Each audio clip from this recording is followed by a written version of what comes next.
pertama tentang sekolah rakyat. Alhamdulillah 166 sekolah rakyat semuanya telah mulai beroperasi. 67 di bulan Juli, Agustus ada 37 dan pada bulan September 66. Semuanya telah dilengkapi dengan laptop siswa, laptop guru, smartboard dan juga seragam sekolah. Ada 15.945 siswa, 2.407 guru, dan 4.442 tenaga kependidikan. Kaitannya dengan bencana, ada 9 sekolah rakyat yang terdampak. Aktivitas belajar mengajar berhenti sementara, sebagian siswa dipulangkan sementara, kondisi sekolah sekarang dalam tahap pembersihan. Alhamdulillah tidak ada korban. Kemudian kami lanjutkan Pak Presiden, jika nanti sudah ada waktu yang luang, izin untuk bisa meluncurkan secara resmi penyelenggaraan sekolah rakyat rintisan tahun 2025-2026. Berikutnya kami laporkan tentang Bansos.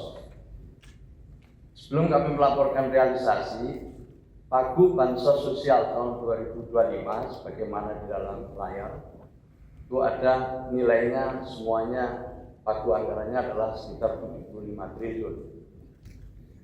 Ada 2 yang ini nanti kami usulkan untuk mendapatkan makan bergizi gratis untuk lansia terlantar usia di atas 75 tahun dan juga untuk nanti para penyandang disabilitas.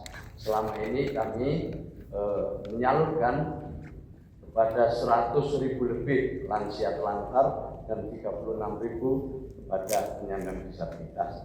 Sehari dapat makan bergizi gratis 2 kali, pagi dan siang, yang sementara ini dilayani oleh kelompok masyarakat dan diantarkan langsung ke rumah masing-masing penerima manfaat. Kemudian di tahun 2025 realisasinya sebagai berikut Pak Presiden.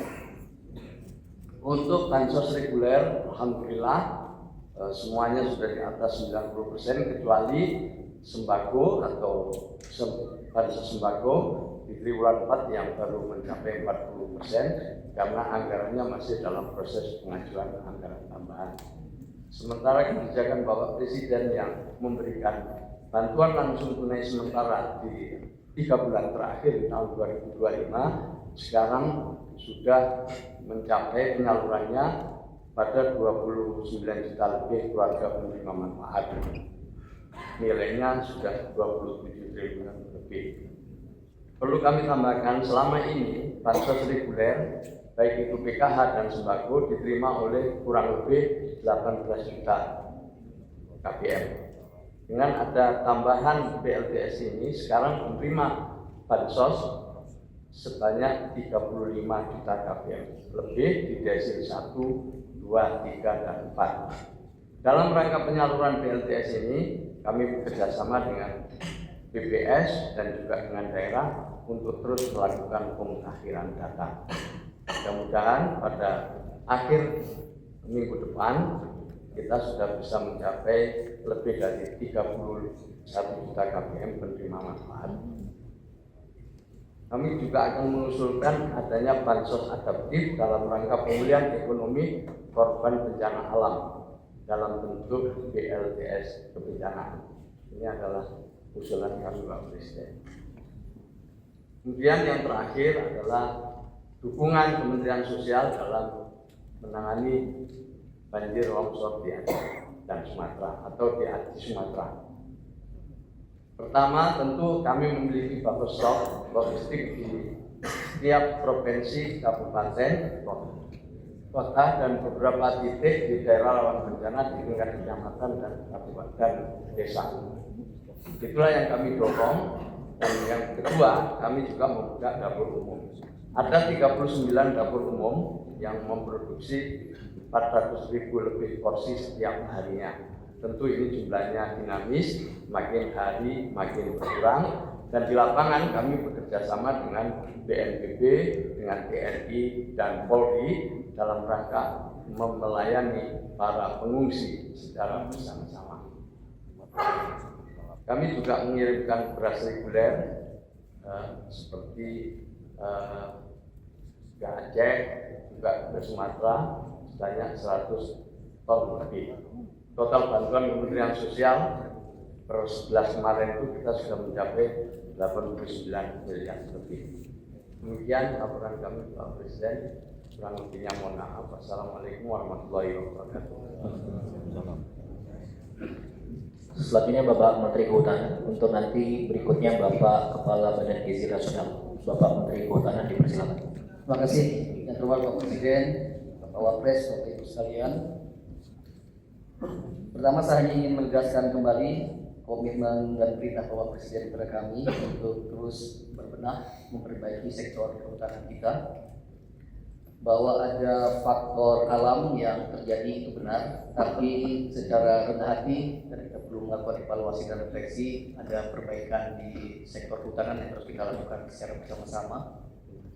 Tadi pagi kami rapat di Satgas PKH, ada beberapa rekomendasi sangat penting, terutama tentang tata ruang. Ini lebih long term, tata ruang yang harus segera kita lakukan bersama dengan menteri terkait, menghilangkan ekosektoral sehingga ada satu regulasi yang jelas, tata ruang sebagai panglima sehingga pembangunan kita diarahkan kepada kesepakatan tata ruang tersebut. Yang kedua, atas perintah Bapak Presiden, pada hari ini kami telah mengumumkan kepada publik Bapak seperti yang kami sampaikan Bapak studi di Ratas kemarin, bagian dari penerimaan kawasan hutan. Pada hari ini kami mencabut 22 izin perizinan berusaha pembuatan hutan seluas 1.012.016 hektar. Ini bagian dari penerimaan kawasan hutan yang sudah kami lakukan sebelumnya sesuai dengan Bapak Presiden pada tanggal 3 Februari 2025. Yang kami tertibkan di ada sekitar 500.000, sehingga dalam 1 tahun kepemimpinan Bapak Presiden kami telah menertibkan PPPH nakal seluas 1,5 juta. Selanjutnya tentang penegakan hukum, sekali lagi kami tadi sudah rapat Bapak Presiden di Satgas PKH akan berproses dan identifikasi 3 tempat, terutama tentang asal kayu yang hanyut yang menjadi concern publik. Sudah ada catatan beberapa perusahaan di 3 provinsi tersebut, namun nanti tentu secara hukum nanti akan berproses baik melalui kepolisian, melalui tentu dengan koordinasi dengan Satgas PKH seperti yang tadi disepakati. Jadi insya Allah concern publik tentang asal kayu dan juga tindakan perusahaan hutan dan lingkungan akan kita umumkan kepada publik segera mungkin Pak Presiden. Demikian, Assalamualaikum warahmatullahi wabarakatuh. Waalaikumsalam. Selanjutnya dipersilakan Bapak Kepala Badan Gizi Nasional. Untuk nanti berikutnya Pak Mendikdasmen dan Mendikti. Pak Kepala BGN dipersilakan. Sebelumnya ya, saya mau langsung tanggapi Menteri Kehutanan. Jadi sebagaimana yang kemarin kita sudah bicarakan, segera diverifikasi, diperiksa, diaudit semua perusahaan yang memegang konsesi yang tidak mentaati peraturan itu ditindak, ya, dilihat seberapa besar pelanggarannya dan itu dicabut. Ya, yang sudah Anda cabut kemarin itu 22 ya? 22 Pak, tapi ini masih bersifat nasional. Di Sumatera sendiri 116.000 Pak. Yang terkait dengan banjirnya nanti dikoordinasikan dengan Satgas PKH Pak, tapi tadi mungkin tidak bisa diekspos ke publik pada saat ini. Baik. Terus bekerja seperti perintah Bapak Pak. Oke, jadi jangan ragu-ragu kalau Anda perlu bantuan personel untuk investigasi, minta saja nanti ke KLN, ya. Entah mungkin bantuan Polri, TNI, atau KLN.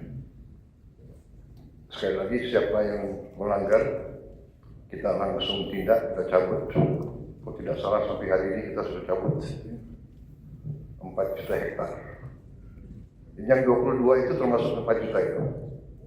Izin Pak, beda itu yang 4,2 itu penertiban sawit dalam kawasan Bapak. Ya. Ini PBPH Pak, perizinan berusaha di kawasan hutan Pak. Oh, sudah cabut 1 juta lagi, Pak. Berarti Sudah di 1,5 juta Pak. sudah 5 juta yang kita cabut.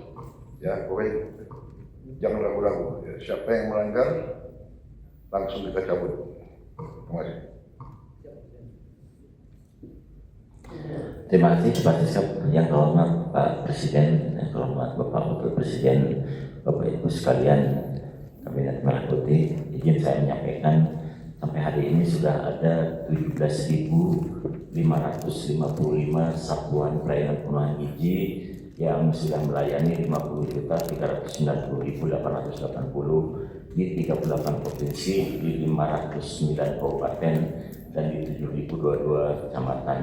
Dengan sebaran SPPG terbanyak ada di Jawa Barat, itu mencapai 3.996, diikuti oleh Jawa Tengah dan Jawa Timur. Tetapi kalau lihat persentase dari kuota SPPG di Yogyakarta ini sudah mencapai 80%, diikuti dengan Jawa Tengah 83% dan Lampung 81%. Jawa Barat sendiri meskipun tertinggi baru mencapai 80% secara nasional, SPPG yang sudah terbentuk 59%. Dan kemudian jumlah tenaga kerja yang sudah terlibat langsung. Download Tribun X sekarang, menghadirkan lokal menjadi Indonesia.